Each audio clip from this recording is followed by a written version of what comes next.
Well, welcome to this edition of just a quick analysis of the issue that is reverberating around the world in relation to the ongoing split between the Church of England and the Global South churches over same sex blessings. And the issue has led to a number of uh, churches around the world writing statements, issuing statements, and rejecting the leadership of the current, um, the Archbishop Welby, of the decision to start making steps regarding blessing same-sex marriages in in the Church of England. And the some of the statements are very strong. They they have led the um, to the discussions around impositions, around balancing rights and with same-sex rights and the conscience of religious faith, sincerely held religious views, in terms of the process that was followed to reach that decision, and also the sense of imposition that they claim um, has prevailed over them, and they, in their own words, say they are no longer colonies of the Church of England. I mean, the statement is very long, but we will sort of briefly go through some of the main points that were raised in the statement. I mean, the leaders of Anglican churches in some developing countries, including South Sudan, Uganda, and the Democratic Republic of Congo, have said they no longer recognize Justin Welby, the Archbishop of Canterbury, as the head of the global church. The decision stemmed from the decision this month, as explained before, for the General Synod, which is the governing body, to allow clergy to bless couples in same sex marriages.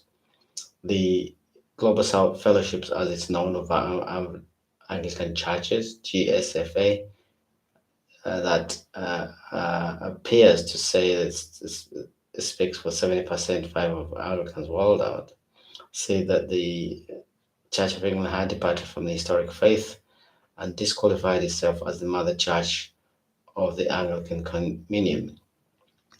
Went on to say that the GFSA is no longer able to recognize the present Archbishop of Canterbury, the Right Honourable Most Reverend Justin Welby, as the first among equals leader of the Global Communion.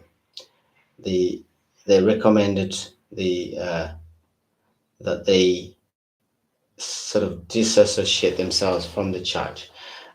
Jackson Ole Sapit, the Archbishop of Kenya, criticized the voices, what he called the powerful secular voices that have captured the Church of England, and said he was saddened by the departure of our mother church from the true gospel. The Ugandan Archbishop said the Church of England has departed from the Anglican faith and, quote unquote, are now false teachers.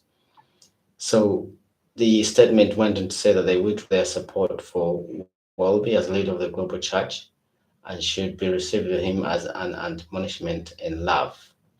Now, the Lambeth Palace spokesperson said deep disagreements that exist across the Anglican communion on sexuality and marriages are not new.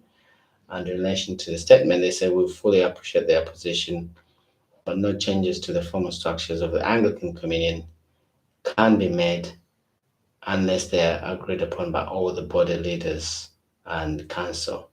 So, in effect, there seems to be uh, a difference of views there, or whether this of how this is playing it out to be. But I think the important 3 points are that there's a sense of imposition as opposed to the coexistence of rights. There's an issue around process where I think one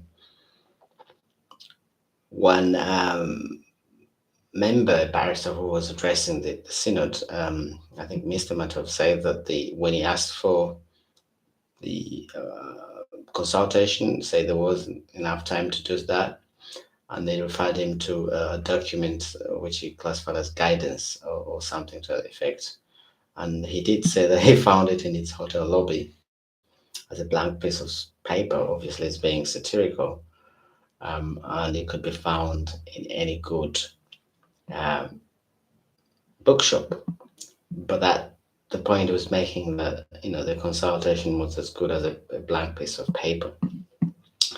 And so that sense of imposition reverberates, and plus the description of not being colonies of England anymore, I think may resonate uh, wider than the granular and intricate nuances of theology and scripture within the church, because obviously, the phrase "the sun never set on the British Empire" infer the wide nature of colonialism, and so if they are arguing that this is yet another form of colonial imposition, culture imposition, then most people, that may resonate with most people globally, especially folks of African descent.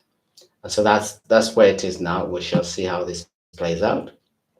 But that's a synopsis of the issue and how it is playing out in the public domain, which is a global issue. And so there we shall leave it for now, and we shall speak again next time. Thank you. End of stream.